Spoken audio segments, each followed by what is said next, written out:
Pärnu linna Tulika tänava maja number 14 elanikud olid tunnistajaks jõhkrale loomapiinamisele. Rõdul õhtupäikest nautinud majanaabrid märkasid, et ühtäkki visati midagi tumedat 4. korruse naaberrõdult alla.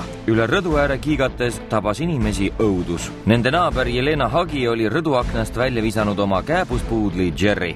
Hoov täitus haleda koerakisaga. Pisike Jerry üritas end püsti ajada, aga saadud vigastused olid liiga julmad. Kõik see juhtus mänguväljakul toimetanud laste silme all. Koer visati hooga päris jõhkralt aknast alla. Hoovi peal mängisid lapsed, kõik nad nägid seda pealt.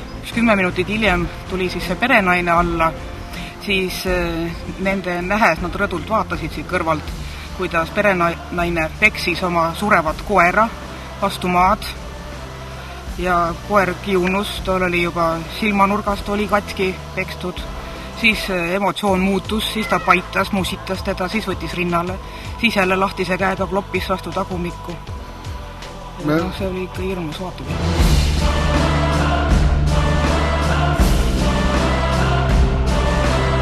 Õudset sündmust pealt näinud inimesi tabas šokk. Sellist elajalikku käitumist poleks nad õblukesest Jelenast küll oodata osanud.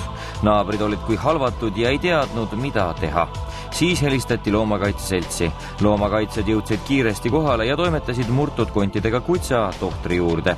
Paraku Jerry vigastused olid liiga rasked ja kliinikusse kutsa ei jõudnudki. Oma viimased hingetõmbed tegi õnnetu loom Kairi auto tagaistmel. Koer oli juba seal oli väga halvas seisus, sigemed olid valged, hingeldas raskelt, täiesti loid oli. Ja paraku enne kliinikusse jõudmist see koer suri. Said sa üksi hakkama või kutsusid abi ka? Ja ma helistasin politseisse, kuna ma olin eelnevalt teate saanud, et naine võib olla ka agressiivne. Politsei saabus kohale, politsei hakkas tegelema naisterahvaga, mina võtsin koera.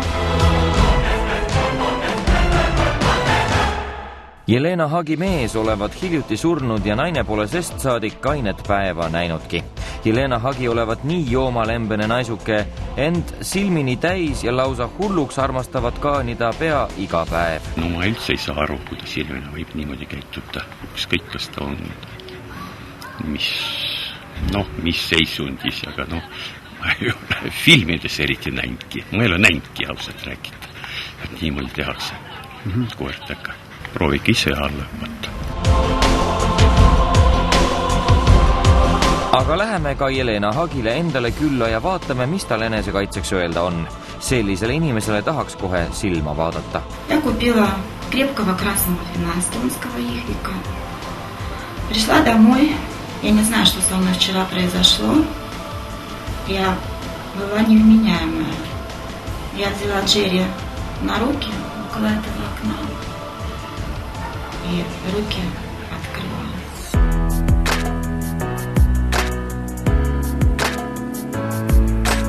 Kohati tundub, et naine tõesti kahetseb tehtud. Siis aga paistab, et tegemist on vaid hea näitlejaga, kes patukahetsejat teeskleb. Naised ju oskavad alati pisarate kraani vajalikul hetkel lahti keerata ja siis on pea võimatu sotti saada, mida nad tegelikult tunnevad. Jelena Hagi oma koera tapmist väidetavalt ei mäleta.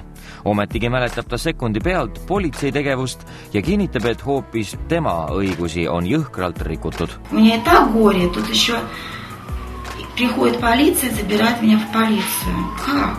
Зачем меня в полицию забирать? И меня на 3 часа забирают. Я пришла в камеру, на меня хотят одеть наручники. Я никого не бью, матом не ругаюсь. Хуже, чем в тюрьме. Я ничего не понимаю.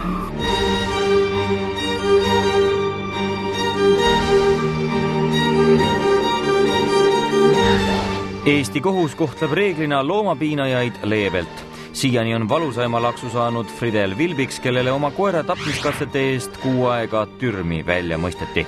Vilbiksi koera tegelik piinaja Aleksander Prantsev kohtuni ei elanud ja tema pidi aru andma juba taevase kohtuniku ees. Lehetu külas oma kutsa surnuks näljutanud Kai Sakkius ja Tõdvakandis oma naabri Meelis Valdna koera julmalt tapnud Andres Arvistot karistati mõlemat üldkasuliku tööga, mida nad pidid tegema 180 tunni ulatuses.